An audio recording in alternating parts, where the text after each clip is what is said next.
Welcome to Reddit Revenge Stories. Did you know over 90% of our viewers don't subscribe? If you enjoy this video, please subscribe and hit that like button. We're targeting 500 likes on this one. Let's dive into today's tale. You know, if someone had asked me a few years ago what my life would look like at 40, I would have painted a picture of stability, a house in the suburbs, a good job, maybe a kid or two running around the backyard with a dog chasing them, and a wife I'd grow old with, someone who'd sit on the porch with me while we laughed about our younger days. I had most of that: the house, the job, the golden retriever named Max, and her, Ashley. We were married for 11 years. Ashley and I met in college. I was majoring in engineering, and she was studying communications. She was bold, full of energy, and never seemed to second guess herself. I admired that. I was quieter, more methodical, but something about her lit me up. We balanced each other out, or at least that's what I thought. I proposed to her the night before graduation. It was raining, and we were standing under the archway at the library, soaked but laughing. I didn't even get down on one knee. I just held her hand and said, "Let's not do life without each other." She said yes, with tears in her eyes. We got married that fall. Small ceremony, nothing fancy. My parents chipped in, and we scraped together the rest. We moved into a modest two-bedroom home just outside of Dayton, Ohio. I started working for an energy company while she found a job in marketing. We didn't have much, but we were happy. Or again, I thought we were. Things didn't change overnight. It was slow. Like a leak behind a wall you don't notice until the damage is already done. The first 5 years were mostly good. We had our arguments, sure. Mostly about money or how she wanted me to be more adventurous. I wasn't a spontaneous guy. I liked plans, routine. She liked weekend road trips and social gatherings. I made compromises, drove out to her friend's cabin in Michigan one summer, tried out yoga with her for a month. But there were signs I ignored. She was always texting, always on social media, always had somewhere to be: happy hours, coworker get-togethers, client events. I didn't think much of it at first. She was in marketing after all. Networking was part of the job, and I trusted her. Why wouldn't I? Then came the year everything changed. 2022. I'd just been promoted to senior analyst. More money, more hours. I started getting home later, leaving earlier. I missed a couple of our weekend dinners. She didn't seem to mind. In fact, she seemed relieved. "You've got big things going on, Aisha," she said. "I don't want to hold you back." I thought she was being supportive. I thanked her for understanding. It was around then I started noticing the small things. The late-night phone calls she'd take in the bathroom with the door shut, the way she'd guard her phone if I walked by, how she suddenly started dressing differently, more carefully put together, like she was always ready for something. One Saturday afternoon, I came home early from a work meeting that got canceled last minute. I remember walking in through the garage and hearing her laugh upstairs. But when I called out her name, the house fell silent. She came down a few minutes later, claiming she was just on a call with her sister. Her face was flushed. I didn't question it, but something inside me, something deep, shifted. A few days later, I checked our phone bill. We shared a family plan. I never had a reason to look at it before, but that day I scrolled through the call log and saw a number that showed up nearly every day. Morning, afternoon, late at night. Sometimes for 5 minutes, sometimes for over an hour. I didn't recognize it. I jotted it down. I told myself not to jump to conclusions. People have friends. She could have a new client. It didn't mean anything. But still, I saved the number. The next day, I called it from my work phone. A man answered. He sounded casual, friendly. I didn't say anything, just listened. "Hello?" he said again. I hung up. I didn't confront Ashley. Not yet. I wanted proof. I wanted something undeniable, something I could look at and say, "This is real." Because up until then, I still hoped I was wrong, that maybe I was being paranoid. I reached out to a buddy of mine, Trent, who used to work in private security. He now did freelance tech investigations, tracking, digital forensics, things like that. I asked him for help. I didn't tell him everything, just that I needed to know who a number belonged to and whether my wife was being honest with me. It took him 2 days. He called me during lunch on a Wednesday. "I ran that number," he said. Belongs to a guy named Jason Carter. He's in his early 30s, works in real estate, lives about 10 miles from your place. And get this, I cross-referenced some of your wife's social posts. He's tagged in a couple from group events. Nothing too obvious, but they're connected. Jason. The name hit me like a fist to the chest. I remembered him vaguely, a friend of a friend kind of guy. I'd met him once at a backyard barbecue Ashley dragged me to. He was charming, the kind of guy who smiled too easily and complimented every woman in the room. Over the next few weeks, I kept my routine. I played the part. I kissed her goodbye, brought her flowers one Friday, asked about her day like nothing was wrong. But I was documenting everything, her comings and goings, the phone logs. I even planted a small GPS tracker under her car, something Trent provided. It was legal since the car was registered in my name. I wanted to catch them in the act, and if I couldn't, I wanted every breadcrumb that would lead me to the truth. One Friday night, she said she was going to a client dinner downtown. I told her I had to stay late at work. After she left, I watched her route through the tracker. She didn't go downtown. She went to a residential address in Oak Ridge, Jason's neighborhood. I drove there, parked 3 houses down, and waited. I saw her car in the driveway. The lights inside flickered. Shadows moved. I didn't go to the door. I didn't cause a scene. I just sat there, gripping the steering wheel, memorizing the moment. I must have stayed for over an hour before heading home. When she walked in later, she looked surprised to see me. "I thought you said you'd be late," she said, hanging up her coat. "Meeting got canceled," I replied. "How was dinner?" She smiled. "Great. Long. Client had a lot to say. I'm exhausted." I nodded, said nothing else, just stared at her, wondering how many lies a person could tell and still sleep soundly. From that night on, I changed. I stopped pretending. I wasn't cruel. I didn't yell. I just began to detach, emotionally, mentally. I stopped making her coffee in the mornings. I stopped asking about her day. I started planning. I wasn't going to blow up our marriage in a fit of rage. No, I wanted her to feel what betrayal tasted like. But slowly, deliberately. I wanted her to watch everything she built with me collapse. And I wanted her to realize that she was the one who lit the match. I started shifting money quietly, moved half of our savings into a separate account under my name, began documenting her infidelity in detail. Trent helped me capture screenshots, geolocation logs, even one blurry photo of her kissing Jason through his front window. I spoke to a lawyer, explained my situation.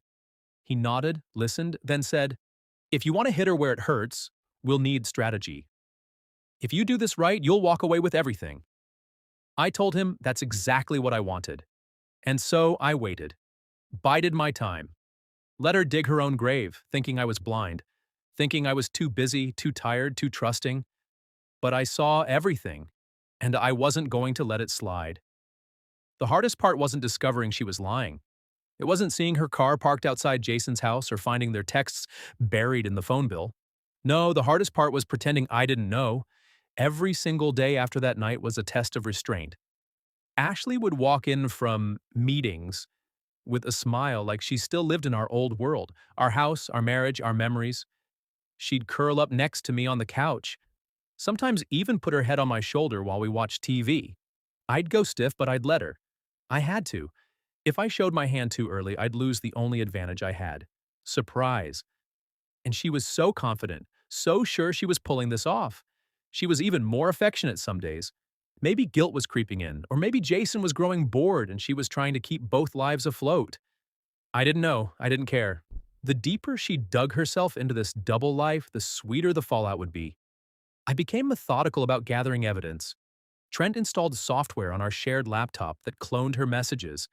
Anything she typed on the keyboard synced to a private drive I accessed from work. I saw everything. Messages to Jason about how she couldn't wait to be free, plans they made for trips when she was out of town for work, even a few passive-aggressive jabs at me. "He's so dull now," she wrote once. "I think he's just checked out. I don't think he'd even notice if I disappeared." I stared at that one for a while, just looked at the words, turned off my monitor and sat there. She didn't know me at all. When I wasn't playing the loving husband, I was becoming someone else, a version of me that lived in shadows. I started building a new life, a life without her. I applied for a transfer at work and got accepted for a position in a different city, Cincinnati. Better pay, better office. I rented an apartment under a temporary LLC I set up through a friend, so my name wouldn't come up if she ever got curious. I also changed my will, removed her as my emergency contact, started untangling everything we had together, quietly, surgically. She had no idea. Still walked around the house like she owned it, like our life together was a fortress she could decorate with lies and it would never crumble. Then came the opportunity I didn't expect. One afternoon, she forgot to log out of her laptop. She was in the shower and her messages with Jason were still up. I could have copied them, could have taken screenshots, but I didn't. I typed one sentence to Jason. I think he knows. Then I walked away. I wanted to see how she'd react. I didn't even check back. I just went to bed early, kissed her forehead like nothing happened, and waited. The next day, she was different, jittery, distracted. She barely touched her coffee. I could see her checking her phone when she thought I wasn't looking.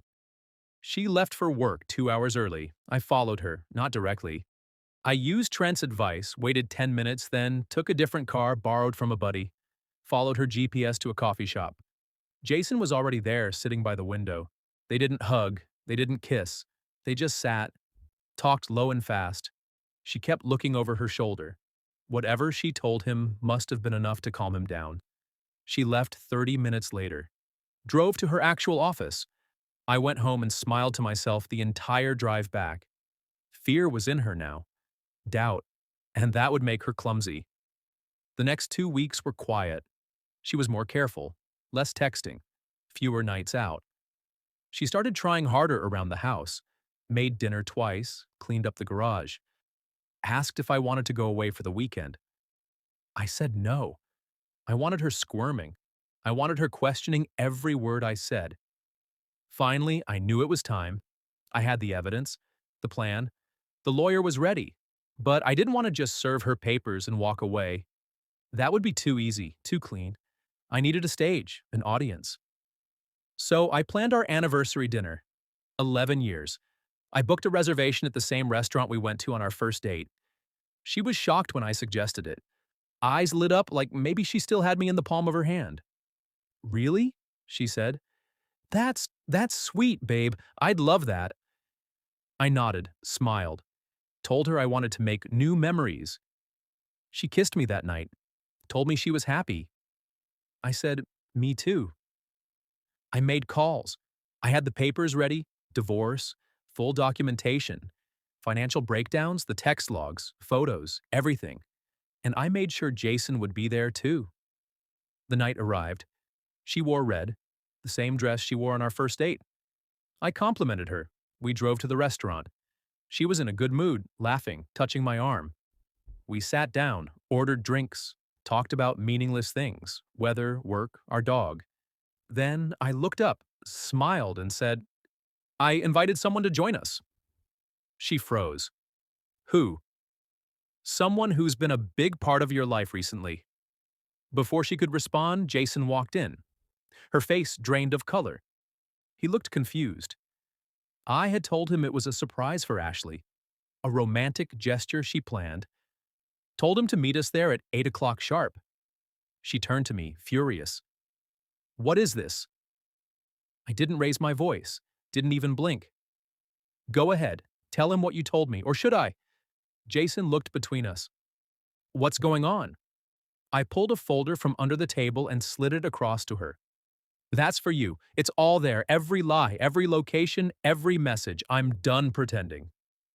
She reached for the folder with shaking hands, opened it, flipped through a few pages. Her mouth opened, but no sound came out. Jason stood up. Wait, you said he didn't know anything. I turned to him. She said a lot of things. You believed her. He looked at Ashley like he didn't recognize her. She was trying to speak now, desperate. It wasn't supposed to be like this. I cut her off. But it is. Then I stood up. Calm, collected. You'll be hearing from my lawyer. you'll see that the house is already in my name alone. I moved the savings. The car's mine. You get nothing, except the memory of what you destroyed. I left her there. Jason followed me out the door, asking questions, trying to explain that he didn't mean to get involved. I didn't even answer him. I got in the car, drove home, slept better that night than I had in months. But I wasn't finished. Revenge isn't just about the big moment. It's about the long aftermath, the consequences, the quiet unraveling of everything they thought they could keep. That came next. The fallout was faster than I expected. By the next morning, Ashley had called me 5 times, left messages, sent texts ranging from angry to pathetic. "We need to talk. You're overreacting. I'm sorry. Can we fix this?" Number we couldn't, and we wouldn't. I didn't respond. Instead, I filed the divorce officially that afternoon. My attorney submitted everything. The court would serve her by the end of the week. I had already moved into my new apartment in Cincinnati, 2 hours away, clean space, no memories, no lies in the walls. She showed up at the house 3 days later and found it empty. I'd taken what I wanted, left her a note. "Check your email." That's where the rest of the information was. Bank closures, joint account statements, change of beneficiaries. It was all cold, legal, final. She didn't see it coming. She thought she could play me for a fool that I'd never notice or wouldn't care. But the truth is, I was never the fool. I was just patient. I heard through a mutual friend that Jason stopped talking to her the day after the restaurant. Ghosted her. No return calls, no goodbye, just vanished. Apparently, he hadn't told his fiancée about any of it, but she found out. Left him. His whole world unraveled in parallel with hers. That made me smile. Not because I'm cruel, but because they both deserved it. You don't get to build something on deception and expect it to stand. Ashley tried reaching out again. Email, social media, even sent a letter to my office. She wrote that she missed me, that she'd made a mistake, that maybe this was just a phase and we could still go to counseling. Counseling. She didn't want healing. She wanted a rewind button. There was no going back. I never replied, never even opened the letter beyond the first line. I handed it to my attorney and said, "Document it." And that was it. I poured myself into my work, into rebuilding my peace. Found a rhythm in my new place. Made new friends. Started working out again. Cooking. Sleeping full nights without wondering what lie I'd be fed the next day.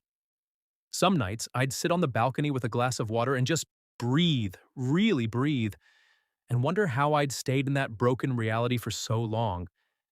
It was like I'd been underwater and suddenly I was at the surface again. I wasn't angry anymore. Not really, I'd had my revenge. Not the kind that screams or breaks things, but the kind that rewrites the ending. That takes back power. That says, "You don't get to ruin me and walk away clean." She lost everything. Not because I took it from her, but because she bet it all on a lie. I kept my dignity, my calm, my future. And I never looked back.